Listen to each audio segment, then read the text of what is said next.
India voice, आपकी सोच, आपकी आवाज। नमस्कार, बहुत स्वागत है आपका इंडिया वॉइस में। मैं हूं आपके साथ प्रज्ञा मिश्रा। वक्त हो चला है उत्तर प्रदेश के इस खास बुलेटिन का, तो शुरुआत करते हैं पहली खबर के साथ। उत्तर प्रदेश के मुख्यमंत्री योगी आदित्यनाथ ने 3 दिवसीय उत्तर प्रदेश कृषि विज्ञान कांग्रेस 2026 का शुभारंभ किया। उत्तर प्रदेश कृषि अनुसंधान परिषद उपकार की ओर से आयोजित ये कार्यक्रम भारतीय गन्ना अनुसंधान संस्थान में आयोजित किया गया। ट्रांसफॉर्मिंग एग्रीकल्चर फॉर विकसित कृषि विकसित भारत 2047 थीम पर आधारित 6वीं कृषि विज्ञान कांग्रेस में देश भर के नामचीन कृषि वैज्ञानिक और विशेषज्ञ ने हिस्सा लिया। कार्यक्रम के दौरान विभिन्न तकनीकी सत्र आयोजित किए गए, जिनमें आधुनिक कृषि तकनीक, अनुसंधान और नवाचार पर विस्तार से चर्चा हुई। सीएम योगी आदित्यनाथ ने कहा कि उत्तर प्रदेश की बात करें तो ये भारत की सबसे बड़ी आबादी का राज्य है। उत्तर प्रदेश जैसे राज्य में दुनिया की सबसे उर्वरा भूमि, सबसे अच्छा जल संसाधन है। भारत की कुल आबादी का 16 से 17% जनसंख्या उत्तर प्रदेश में निवास करती है। कृषि योग्य भूमि भारत में 11% उत्तर प्रदेश के पास है। इस 11% में भारत की कुल खाद्यान्न उत्पादन का 21% उत्तर प्रदेश करता है। और क्या कुछ कहा, चलिए आपको सुनाते हैं। ऐसे राज्य में जहां मैंने आपको बताया सबसे अच्छी उर्वरा भूमि हमारे पास आज भी मौजूद है, सबसे अच्छा जल संसाधन है, 9 क्लाइमेटिक जोन आज भी उत्तर प्रदेश के अंदर मौजूद हैं। इसके अनुरूप वहां पर थोड़े से प्रयास हों, कैसे लोगों के उसको बदला जा सकता है। मैं गत वर्ष देखा कैसे जब प्रधानमंत्री जी के आह्वान पर एक कार्यक्रम प्रारंभ हुआ कि खेती की बात खेत पर, हम लोग कुछ जगहों पर गए। ये मई जून का महीना रहा होगा और हम लोगों ने देखा कि वहां पे तीसरी फसल खड़ी थी किसान के खेत में। खेतों में उतर करके हम लोग गए, हम लोगों ने किसानों से पूछा, संवाद किया तो क्या परिणाम है। उन्होंने कहा हमें प्रति एकड़ 1 लाख रुपए की बचत हो रही है मक्का की खेती करने पर। यानी 1 लाख रुपया एक किसान 1 एकड़ में प्राप्त कर रहा है। और ये तीसरी फसल है जिस प्रदेश में पहले एक फसल लेने में किसान को परेशानी होती थी, क्योंकि बिजली नहीं थी, पानी नहीं था, समय पे बीज नहीं मिलते थे, समय पे उसके लिए कोई प्रोक्योरमेंट सेंटर नहीं स्थापित होता था। हताशा थी, निराशा थी, खेती लोगों के एजेंडे का हिस्सा नहीं थी। कृषि विज्ञान केंद्र उत्तर प्रदेश में ऐसे पड़े हुए थे जैसे बंजर हो, बड़े बड़े झाड़ उगी हुई थी। और 17 में जब हम लोग इस दिशा में कार्य प्रारंभ किए। अब रुक कर लेते हैं अगली खबर की। उत्तर प्रदेश को डिफेंस हब बनाने की दिशा में मुख्यमंत्री योगी आदित्यनाथ ने बड़ा कदम उठाया है। उन्होंने डिफेंस इंडस्ट्रियल कॉरिडोर के चित्रकूट नोड के लिए भारत इलेक्ट्रॉनिक्स लिमिटेड को 75 हेक्टेयर भूमि आवंटन पत्र सौंपा।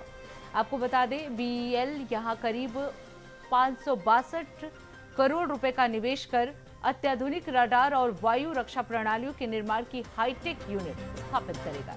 यह परियोजना न केवल रक्षा क्षेत्र में आत्मनिर्भरता को बढ़ावा देगी, बल्कि बुंदेलखंड क्षेत्र के औद्योगिक विकास को नई गति देगी और रोजगार के अवसर भी पैदा करेगी।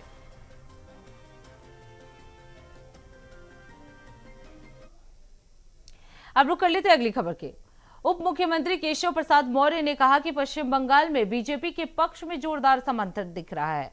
उन्होंने दावा किया कि जनता ने प्रधानमंत्री नरेंद्र मोदी पर भरोसा किया है और बीजेपी के प्रतीक को पूरे दिल से अपनाया है। पार्टी की लोकप्रियता और जन समर्थन बढ़ रहा है, जिससे आगामी चुनाव में बीजेपी की स्थिति मजबूत होगी। और क्या कुछ कहा, चलिए आपको सुनाते हैं। भारतीय जनता पार्टी के पक्ष में आंधी नहीं तूफान चल रहा है।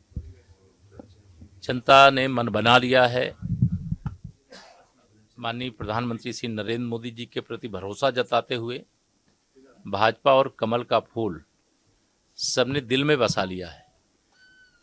25 साल कम्युनिस्टों ने पश्चिम बंगाल को लूटा और बर्बाद किया और 15 साल से टीएमसी की मुखिया और पश्चिम बंगाल के मुख्यमंत्री ममता दीदी ने पूरा त्राहिमाम मचा दिया है वहाँ पे। पूरा गुंडों का, अपराधियों का, दंगाइयों का, घुसपैठियों का, भ्रष्टाचारियों का एक गैंग बन करके रह गया है तृणमूल कांग्रेस का पूरा जो पार्टी का ढांचा है। जनता ने इतना बड़ा समर्थन में 2021 के भी चुनाव में था। उस चुनाव में भी माहौल बहुत अच्छा था, लेकिन इस समय का जो माहौल है वो बहुत ज़बरदस्त भारतीय जनता पार्टी के पक्ष में है। इसलिए मुझे तो पूरा भरोसा है कि 294 जो सीटें हैं वहाँ विधानसभा की, उसमें 200 से ज़्यादा सीटें भारतीय जनता पार्टी जीत करके 4 मई ममता दीदी गई, यह जो नारा है वो सार्थक सिद्ध होगा और पश्चिम बंगाल में भी भारतीय जनता पार्टी की। अब रुक कर लेते हैं अगली खबर की। लखनऊ में सीएम योगी आदित्यनाथ ने समीक्षा बैठक की, जिसमें वो बेमौसम बारिश, ओलावृष्टि, फसलों को हुए नुकसान पर चिंता जाहिर की। सीएम योगी ने अधिकारियों को पारदर्शी और संवेदनशील कार्रवाई के निर्देश दिए हैं। इस दौरान सीएम योगी आदित्यनाथ ने कहा कि इस विपरीत परिस्थिति में अन्नदाता का चिंतित होना स्वाभाविक है। राज्य सरकार पूरी प्रतिबद्धता के साथ किसानों के साथ खड़ी है और बीमा कंपनियों के साथ सक्रिय कोऑर्डिनेशन स्थापित कर सफल बीमा दावों को शीघ्र निस्तारण के भी निर्देश दिए और कहा कि अधिकारी खुद किसानों से संपर्क कर उन्हें बीमा योजनाओं का लाभ दिलाना सुनिश्चित करें। सीएम योगी आदित्यनाथ ने राजस्व विभाग को निर्देश दिया कि हर जिले को राज्य आपदा राहत कोष से पर्याप्त धनराशि तत्काल उपलब्ध कराई जाए। अब रुक कर लेते हैं अगली खबर की। समाजवादी पार्टी के राष्ट्रीय अध्यक्ष अखिलेश यादव ने दावा किया है कि उत्तर प्रदेश में शिक्षा मित्रों को न्याय और सम्मान सिर्फ समाजवादी पार्टी सरकार ही दे सकती है। उन्होंने कहा, बीजेपी सरकार ने 9 साल तक शिक्षा मित्रों का हक मारा है और सपा की सरकार आने पर उन्हें सरकारी नौकरी का हक मिलेगा। उन्होंने शिक्षा मित्रों को पीड़ित बताते हुए उन्हें आगामी चुनाव में समाजवादी पार्टी का साथ देने का अपील किया है। से भी अच्छा कोई शब्द हो तो बताओ। कोई और है शब्द? लॉलीपॉप से भी और बेहतर लालच देने वाला। जुमला नहीं, जुमला पुराना हो गया। प्रलोभन दे दिया। प्रलोभन तो बहुत सोफिस्टिकेटेड वर्ड हो गया, बहुत एलीट वर्ड है। चूना चटा दिया। अरे कानपुर का कोई शब्द तो होगा। कानपुर का कोई शब्द नहीं है तुम्हारे पास? गोली दे दी। हाँ ठीक है, ठीक है। गोली दे दी। मेरे कानपुर के साथियों की आवाज से आवाज मिलाते हुए शिक्षा मित्रों को गोली दे दी। कहा हम लोग 40,000 रुपए दे रहे थे, 22,000 का घाटा। कितने का घाटा हुआ भाई साहब? और हम आज भी कह रहे शिक्षा मित्रों को कि कोई भी न्याय दिला सकता है तो केवल समाजवादी लोग, और कोई सम्मान दिला सकता है और जो और साथी हैं उनके साथ भी अन्याय नहीं होने देंगे। अब रुक कर लेते हैं अगली खबर की। इलाहाबाद हाईकोर्ट ने कोर्ट के आदेश की अवहेलना पर एसएसपी अलीगढ़ के खिलाफ नाराजगी जताई है। कोर्ट के निर्देश के बावजूद व्यक्तिगत हलफनामा दाखिल न करने पर सख्त रुख अपनाते हुए 13 अप्रैल को व्यक्तिगत पेशी के आदेश दिया गया था। जस्टिस समित गोपाल की एकल पीठ ने पूछा कि 2 बार आदेश के बावजूद अनुपालन क्यों नहीं हुआ। कोर्ट ने इस रवैये को अपमानजनक बताते हुए डीजीपी को कार्रवाई कर रिपोर्ट देने के निर्देश दिए हैं।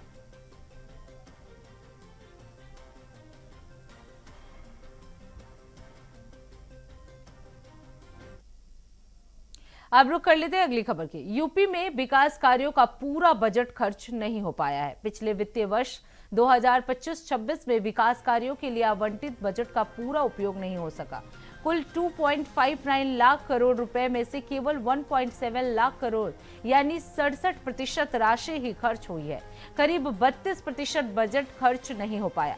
विज्ञान और PWD प्रौद्योगिकी, सिंचाई और अन्य विभाग में 50% खर्च भी नहीं कर सके, जबकि स्वास्थ्य, तकनीकी, शिक्षा और पर्यटन जैसे विभागों ने 90% से अधिक बजट उपयोग किया। आगामी विधानसभा चुनाव को देखते हुए सरकार अब विकास कार्यों में तेजी लाने पर जोर दे रही है।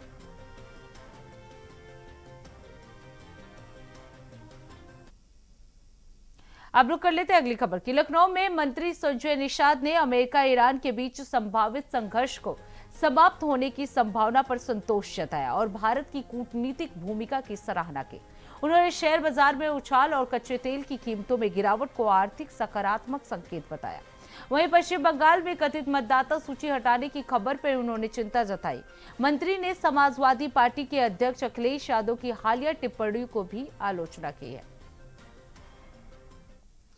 है कोई देश अब विकसित देश है दुनिया में मानो, तो इस तरह से युद्ध होना नहीं चाहिए, क्योंकि एक दूसरे देश पर लोग निर्भर हैं, कुछ ना कुछ तो उसकी क्राइसिस होती है, जनहानि और तमाम हानियाँ होती हैं।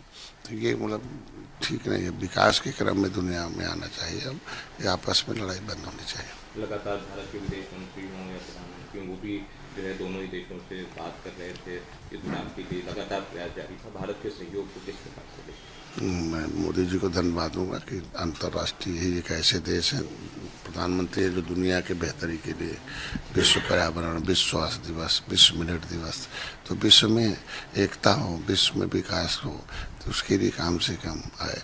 तो ये बुद्ध का देश है, इसीलिए मोदी जी को इस चीज पहल पर धन्यवाद देता हूँ। सर, युद्ध विराम के बाद ये भी जब एक दूसरे देश पर जो हम निर्भर रहेंगे, व्यापार है, मार्केट है, तो क्राइसिस होगी तो दाम बढ़ेंगे, उपलब्धता होगी तो घटेंगे। पहले की सरकार तो उपलब्ध होने के बाद भी नहीं घटाती थी, क्राइसिस हो गया बढ़ गई, उपलब्ध होगा तो नहीं घटती थी। हमारी सरकार में तो उपलब्धता है, क्राइसिस है तो बढ़ा, उपलब्धता है तो घटाओ।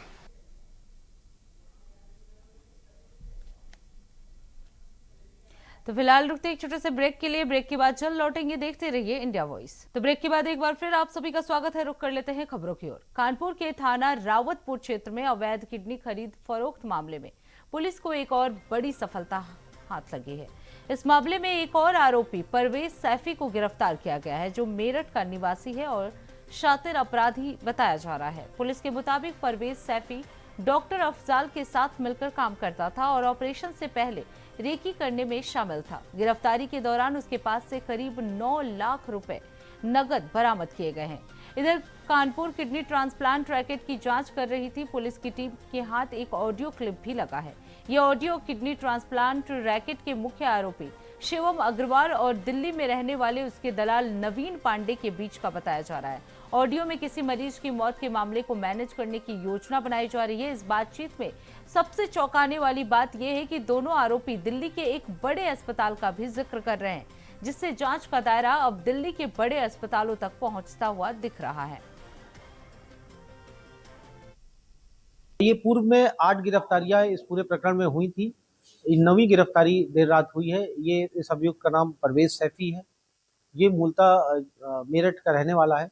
ये अभ्यस्त शातिर किस्म का अपराधी था, जिसके विरुद्ध पूर्व में भी लूट डकैती जैसे संगीन अपराध इसने कर रखे थे और इसके विरुद्ध अलग अलग जनपदों में अभियोग पंजीकृत है। किडनी ट्रांसप्लांट मामले में पुलिस ने एक और गिरफ्तारी की है। अब तक कुल 9 आरोपियों को गिरफ्तार किया जा चुका है। दरअसल मंगलवार देर शाम रावतपुर पुलिस ने मेरठ निवासी परवेज सैफी को गिरफ्तार किया है। पुलिस के मुताबिक परवेज के ऊपर पहले से ही कई संगीन मुकदमे दर्ज है। परवेज डॉक्टर अफजाल का सहयोगी था और किडनी ट्रांसप्लांट ऑपरेशन के पहले रेकी करता था। आपको बता दें, बीते दिनों आरोपी परवेज सैफी का नोटों की गड्डी के साथ एक वीडियो भी वायरल हुआ था। बहरहाल इस मामले में अभी डॉक्टर अफजाल समेत कई अन्य आरोपी फरार चल रहे हैं। पुलिस का दावा है कि आने वाले दिनों में सभी को गिरफ्तार किया जाएगा। लगातार जो पुलिस की टीमें हैं छापेमारी कर रही हैं। आपको बता दें कि परवेज सैफी के पास से पुलिस ने 9 लाख रुपए नगद भी बरामद किए हैं। कानपुर से कौस्तुभ मिश्रा, इंडिया वॉइस। अब रुक कर लेते हैं अगली खबर की। आगरा दक्षिण विधानसभा क्षेत्र को बड़ी सौगात मिली है। कैबिनेट मंत्री योगेंद्र उपाध्याय ने बताया कि मुख्यमंत्री योगी आदित्यनाथ की सीएम ग्रेड्स योजना के तहत सुभाष पार्क से मारुति स्टेट रोड तक आधुनिक इंटीग्रेटेड सड़क निर्माण को मंजूरी दी गई है। ये सड़क आरसीसी व्हाइट टॉपिंग तकनीक से बनेगी, जिसमें इसकी मजबूती और आयु बढ़ेगी।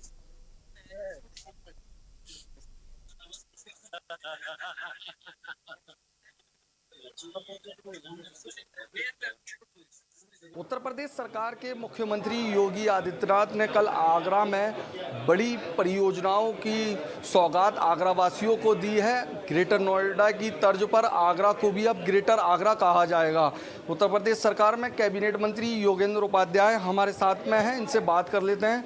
कल मुख्यमंत्री आगरा से बड़ी योजनाओं के बारे में बताया और योजनाएं भी आगरा को देकर गए हैं, बड़ी सौगात देकर गए हैं, क्या कहेंगे? देखिए, माननीय मुख्यमंत्री जी ने घोषणा करते समय जो कहा कि आगरा की जनता ने भारतीय जनता पार्टी को सभी जनप्रतिनिधि दिए हैं, इसलिए जिससे भारतीय जनता पार्टी की सरकार बनी, अतः भारतीय जनता पार्टी सरकार का भी फर्ज बनता है कि आगरा को कुछ दे। और एक बहुत बड़ी सौगात अब तक आगरा को मिलती रही माननीय योगी जी के सरकार में, उसमें एक बड़ी योजना मिली थी, अटलपुरम मिला था, यानी नए शहर का निर्माण। इसी तरह ग्रेटर आगरा, जिस तरह ग्रेटर नोएडा का निर्मित हुआ है, ग्रेटर आगरा बनेगा और उस ग्रेटर आगरा में आधुनिकतम सुविधाओं से युक्त शहर होगा, जिसमें सांस्कृतिक विचार देने के लिए उसमें सभी हमारी पवित्र नदियों के नाम पर टाउनशिप होगी। 10 टाउनशिप है और आधुनिकतम विकास की दृष्टि से चिकित्सीय सुविधाएं, मनोरंजन की सुविधाएं, सड़क, पानी, बिजली की सुविधा और शैक्षिक सुविधाएं, तो एक नए कलेवर का शहर बनने जा रहा है, जिससे कि आगरा चूँकि पर्यटन नगरी है, विश्व की ओर देखता तो विश्व स्तरीय आगरा ग्रेटर बनेगा और इससे न सिर्फ रोजगार के अवसर उत्पन्न होंगे आगरा और आगरा के आसपास के लोगों के लिए, बल्कि एक समृद्धि के द्वार भी खुलेंगे। मंत्री जी, आप लगातार 3 बार से दक्षिण विधानसभा से विधानसभा का चुनाव जीत रहे हैं। दक्षिण विधानसभा में क्या ऐसी महत्वपूर्ण योजनाएं रही? देखिए, आगरा दक्षिण विधानसभा का चुनाव जब मैंने 2012 में पहली बार लड़ा था, तब मुझे 37% वोट मिले थे। दूसरे चुनाव में 49% वोट मिले और तीसरे चुनाव में 52% वोट मिले। यानी जनता ने हमेशा मुझे ज़्यादा स्नेह देकर अधिक वोटों को परसेंटेज से भी और संख्या की दृष्टि से भी अधिक वोटों से जिताती रही, चूँकि मैं जनता के लिए हमेशा तत्पर रहा। आगरा के जब से मैं विधायक बना उसके बाद से गंगा जल प्रोजेक्ट, जो पानी सबसे पहली आवश्यकता होती है, इसी तरह एसएन मेडिकल कॉलेज का अपग्रेडेशन, चूँकि व्यक्ति के लिए चिकित्सा और शिक्षा आवश्यकता होती है, चिकित्सा की दृष्टि से एसएन मेडिकल कॉलेज का अपग्रेडेशन। अब आगरा की जनता को, जो गरीब जनता थी पहले अपने इलाज के लिए तरसती थी, अब ऐसे एम्स स्तरीय इलाज यहीं पे मिलेगा। आगरा के संसाधन युक्त जनता को भी दिल्ली, जयपुर, चेन्नई वगैरह में नहीं जाना पड़ेगा, यहीं इलाज हो सकेगा। इसी प्रकार जहाँ तक सवाल है सांस्कृतिक विकास का और शैक्षिक विकास का, तो शैक्षिक विकास की दृष्टि से आगरा विश्वविद्यालय, जो डॉक्टर अंबेडकर विश्वविद्यालय के नाम से जाना जाता है, ये फिसड्डी विश्वविद्यालयों में माना जाता था। आज ये देन है कि नेक ग्रेडिंग होती है, एक नेक रैंकिंग, उसमें ग्रेडिंग A+ ग्रेड में आगरा है। देखिए, उत्तर प्रदेश सरकार के मुख्यमंत्री योगी आदित्यनाथ कल आगरा में आए थे और कल आगरा में बड़ी परियोजनाओं का लोकार्पण भी किया है। उत्तर प्रदेश सरकार के कैबिनेट मंत्री योगेंद्र उपाध्याय ने विस्तार से परियोजनाओं के बारे में बताया। अपने सहयोगी उमर के साथ जीशान अहमद, इंडिया वॉइस, आगरा।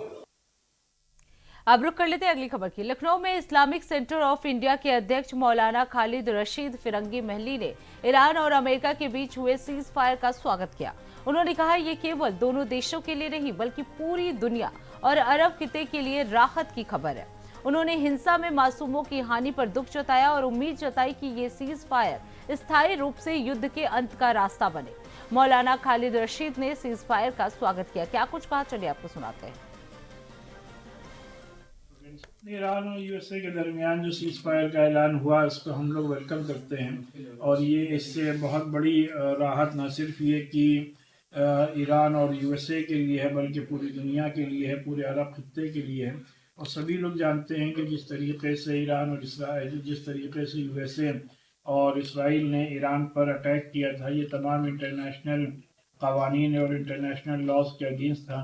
और जिस तरीके से छोटी छोटी मासूम स्कूल के स्टूडेंट्स पर हमला करके उनको शहीद किया गया और बड़े पैमाने पर ईरान में जिस तरीके से बेगुनाहों को शहीद किया गया, उससे पूरी दुनिया में गम और गुस्से की लहर पाई जा रही थी। और हम लोग ये एक्सपेक्ट करते हैं कि ये सीज फायर एक हमेशा के लिए इस जंग के खात्मे का जरिया बनेगी और एक बार फिर से उस खित्ते में और पूरी दुनिया में अमन अमान कायम होगा। अब रुक कर लेते हैं अगली खबर की। प्रयागराज में भारतीय किसान यूनियन के राष्ट्रीय प्रवक्ता राकेश टिकैत ने ईरान, अमेरिका और इजरायल के बीच युद्ध विराम का स्वागत किया और जल्द समझौते की उम्मीद जताई है।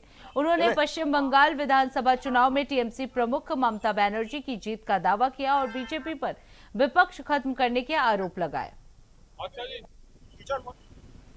ये थोड़ी का समझौता है भाई, जिस तरह से आया है तो समझौता होना चाहिए, हो जाएगा, एक आधे दिन में हो जाएगा, होना चाहिए। बंगाल चुनाव को किस तरह से देख रहे हैं? देखो, बंगाल में जितने की ममता, एक आधा बीज का भी तो चाहिए, या सबको मिटाओगे? बीज अगर खत्म कर दोगे तो उससे तो पूरा ही सिस्टम निमट जाता है। वहां तो वही आ जाएगी। पे लाभ उधर कटे SIR के वहाँ पे अरे कट जाओ, वहाँ बहुत है फिर भी। हिंसा वहाँ पर अभी भी नहीं रुक रही है। हिंसा तो सरकार करवाती रहेगी ना, भारत सरकार है तो जहाँ जहाँ वहाँ हिंसा करवाते, या यही तो ट्रायल करती है अपने, यही बाहर तो करती नहीं, यही ट्रायल करे तो अपना करन दो। चुनाव शांतिपूर्ण तरीके से हो, उसी में ही सबका वो है, भला है। तो इसी के साथ उत्तर प्रदेश के इस खास बुलेटिन में बस इतना ही। देश दुनिया की तमाम बड़ी खबरों के लिए देखते रहिए इंडिया वॉइस। तब तक के लिए नमस्कार।